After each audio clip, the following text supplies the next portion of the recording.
नमस्कार, हर्ष न्यूज की तेज गति वाली बुलेटिन छत्तीसगढ़ रफ्तार में आपका स्वागत है।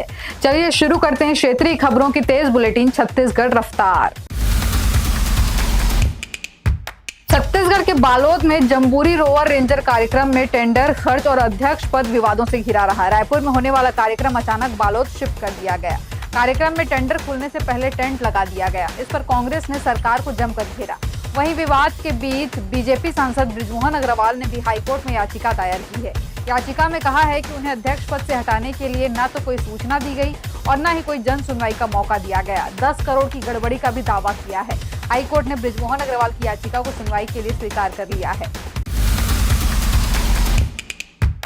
वनडे और T20 मैचों के बाद अब रायपुर के क्रिकेट प्रेमियों के लिए एक और बड़ी खुशखबरी है। रायपुर में इंडियन प्रीमियर लीग यानी IPL के 2 मुकाबले खेले जाएंगे। मुख्यमंत्री विष्णुदेव साय ने इसकी जानकारी दी है। उन्होंने बताया है कि उनकी रॉयल चैलेंजर्स बेंगलुरु यानी RCB के CEO से मुलाकात हुई है। रायपुर में 2 IPL मैच कराने पर सहमति बनी है। इसके साथ ही अब तक चल रही अटकलों पर विराम लग गया और ये लगभग तय हो गया है कि 13 साल बाद छत्तीसगढ़ में IPL का रोमांच फिर से देखने को मिलेगा। छत्तीसगढ़ में दंतेवाड़ा जिले के भाजपा जिला अध्यक्ष पर सर्राफा व्यापारी ने मारपीट का आरोप लगाया है। व्यापारी ने FIR करने गीदम थाने में लिखित शिकायत दर्ज कराई है।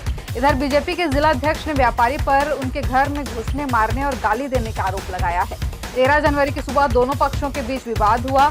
2 पक्षों में हुए इस विवाद ने राजनीतिक तूल पकड़ लिया। दिन भर पुलिस थाना से लेकर शहर में तनाव की स्थिति बनी रही। वहीं पुलिस ने दोनों पक्षों की शिकायत पर काउंटर FIR दर्ज कर लिया है। महादेव ऑनलाइन बुक से जुड़े अंतर्राष्ट्रीय अवैध ऑनलाइन सट्टेबाजी नेटवर्क पर प्रवर्तन निदेशालय ने एक बार फिर से कार्रवाई की है।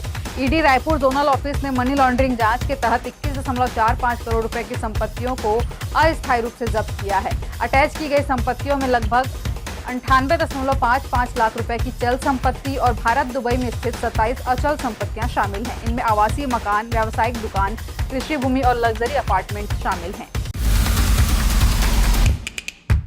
उत्तरी शीतलहरों के कारण सरगुजा संभाग में कड़ाके की ठंड पड़ रही है। सरगुजा के पाट इलाकों में बुधवार की सुबह पाले पड़े दिखे और न्यूनतम तापमान 3 डिग्री से नीचे रहा। अंबिकापुर का न्यूनतम तापमान भी 4.5 डिग्री रहा। अगले सप्ताह तक सरगुजा में शीतलहरों के असर रहने का पूर्वानुमान भी है। हालांकि इस दौरान अधिकतम तापमान में बढ़ोतरी होगी।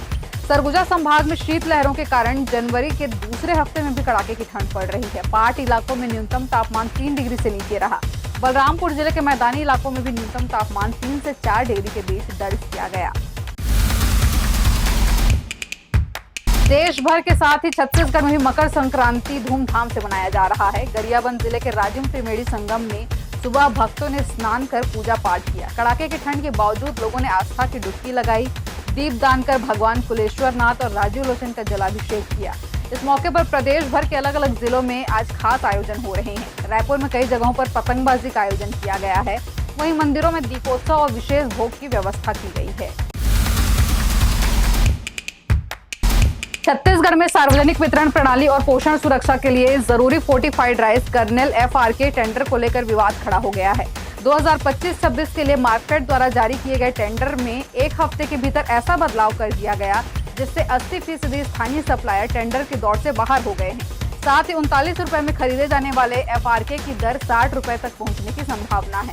दरअसल मार्कफेड द्वारा 19 दिसंबर 2025 को जारी टेंडर की शर्तों में बदलाव करते हुए 26 दिसंबर को नया टेंडर जारी किया गया, जिसमें कई तकनीकी और वित्तीय शर्तें जोड़ी गई। छत्तीसगढ़ हाउसिंग बोर्ड के मकान, फ्लैट और कॉलोनियों में मेंटेनेंस, वाटर चार्ज और किस्त नहीं चुकाने वालों को ब्याज में भारी छूट मिलेगी।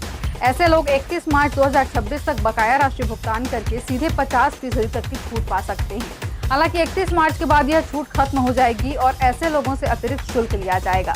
दरअसल छत्तीसगढ़ हाउसिंग बोर्ड को प्रदेश भर में स्थित अपनी कॉलोनी, फ्लैट से 52 करोड़ रुपए वसूली करनी है। यह राशि पानी, मेंटेनेंस और किस्त नहीं चुकाने वालों की ब्याज की राशि से है। इसी रकम की वसूली के लिए हाउसिंग बोर्ड नई स्कीम ला रहा है। छत्तीसगढ़ रफ्तार की आज की बुलेटिन में फिलहाल इतना ही। अपने आसपास की खबरों से जुड़े रहने के लिए बने रहें हर्ष न्यूज के साथ। नमस्कार।